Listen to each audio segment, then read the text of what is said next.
Are antibiotics when is sepsis suspected. दूसरी बात when to stop, ठीक है, वो मैंने आपको बता दिया।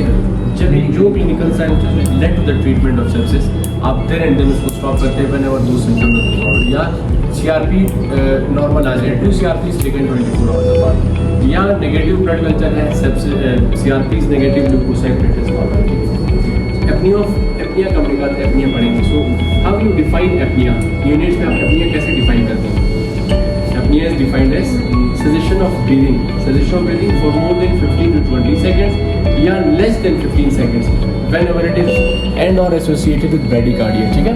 आप यूनिट्स में आप ब्रेडिकार्डिया कब कहेंगे? when it is less than 80 to 100 beats per minute for greater than equal to 4 seconds। तो ये बेसिकली एपनिया है। एक हमारे पास है terminology apnoea of pre maturity, जो बहुत ज़्यादा डे टू डे बेसिस पे हम उसको ट्रीट भी करते हैं, उसको डायग्नोज भी करते हैं और उसका ख्याल रखते हैं। जैसे immature physiological state of the respiratory control centre units में, immature physiological state of the respiratory control center when all other causes are excluded। Basically apnea of prematurity is diagnosis of exclusion है, ठीक है। So apnea of prematurity क्या है? Diagnosis of exclusion है। It is usually present between 2 to 10 days of life। जितनी gestation age कम होगी इसका incidence increase होता जाएगा। ऑलमोस्ट तकरीबन तमाम preterms, almost all of the preterms less than 28 week gestation age, उन बेबीज को apnea of prematurity 100% होगा। So lower the gestation age, more the incidence of apnea of prematurity। Lower the birth weight, less than 1000 grams, more the incidence of apnea of prematurity, ठीक है। So what is persistent apnea of prematurity? Persistent apnea of prematurity क्या होती है? When it is beyond 37 weeks of gestation age। और apnea of prematurity को persistent कब कहेंगे? जब 37 week से भी ऊपर चला जाए, that is known as persistent apnea of prematurity। और around about 44 weeks post menstrual age तक रहता है, that is persistent of apnea of prematurity। ठीक हो गया। अब आप मुझे ये बताएं मैडम कि persistent apnea of prematurity है या simple apnea of prematurity।